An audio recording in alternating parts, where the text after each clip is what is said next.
talking to me a little earlier. Let's talk now to space expert and fellow of the British Interplanetary Society, Jerry Stone. Very good afternoon to you. You remember the night that Neil Armstrong stepped foot on the moon back in 1969. What did that mean to you? Oh, it was tremendous. I like Sir Richard Branson. I was a teenager. I was 14 years old. And the landing took place late on Sunday evening. And after about an hour or so, I was sent off to bed because I had to go to school the next morning. But after everyone else had gone to bed, I crept back downstairs and I put the TV back on again, and I was able to watch live as men from Earth walked for the very first time in history on the surface of another world. Now that had a tremendous impact on me and of course many millions of people around the world. Today, as we look back on it, I think the biggest thing is that when our last mission to the moon in 1972 was coming to an end, Gene Cernan said, we leave as we hope to return. But I don't think anybody believed that it would be nearly 50 years before we would go back to the moon. It's, as Armstrong himself said, that we seem to have lost our way a bit, and he was very disappointed that we weren't pursuing our plans to go further into space. As you've heard, he was interested in us going to Mars. And just yesterday I attended a very successful conference of the Mars Society in the UK, where we looked at future plans to see what might take place in the future. And the British Interplanetary Society, of which I'm a fellow, is also very forward-looking. It was the society which actually developed plans for a lunar lander back in the 1930s, which was itself a tremendous achievement. And the actual lunar module that NASA developed was similar in many ways to that. Gosh, that's quite incredible. But Neil Armstrong came to the point where he questioned his own legacy as the space program, space exploration became very much embroiled in politics. What do you think his legacy is? Well, certainly the inspiration of that flight is absolutely huge. The message of the Olympics, for example, is inspire a generation. We want people to take up sports in the future. And I would say, why can't the moon landings and the recent Curiosity landing on Mars, for example, inspire the next generation of scientists and engineers?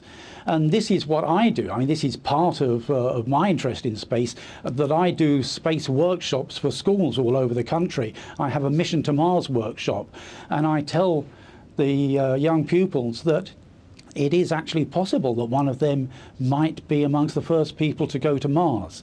And I think that that's what we should look back on, what Neil Armstrong did, that he and the other astronauts have contributed to our extreme excitement and interest about space, and having the human race stretch out and explore and push back out from our boundaries and to go as far as we can.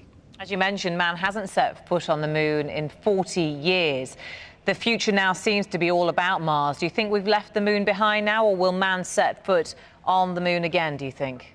Oh, we will definitely go back to the moon. I mean, we don't really need to do that in order to go to Mars, but the moon offers a lot of potential, and the Europeans, the Russians, the Chinese, India, Japan, and all kinds of other countries have expressed an interest in going back to the moon. There's a lot we can do there as well. Let's talk a bit more about Neil Armstrong and exactly what he did, because we've heard a lot more detail today about the mission itself and how he had to manually land the lunar craft himself because the computers kind of gave up. They were trying to put him down in an area where there was lots of rocks. Just take us through that, because we're learning a lot more, reminding ourselves of the skills this man had. Well, he was an exceptional pilot. I mean, he flew the lunar training vehicle, which at one point went out of control, and he ejected from that and it crashed, and he was just a few hundred feet above the ground. You know, so he really was a master of being able to take control in important circumstances. And this came about again during the moon landing. The settings in the lunar module that the astronauts have been given were actually incorrect.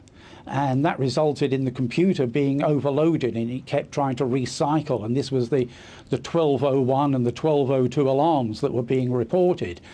A quick thinking person back in Mission Control was able to confirm that this would not be a problem as long as it didn't keep coming up too often. And so they were able to tell the astronauts they could keep going. But then came the problem that the auto-targeting was taking the astronauts down into a spot which was a big boulder-filled area. And Armstrong had to take manual control to fly over that to find a smooth area where he could touch down safely.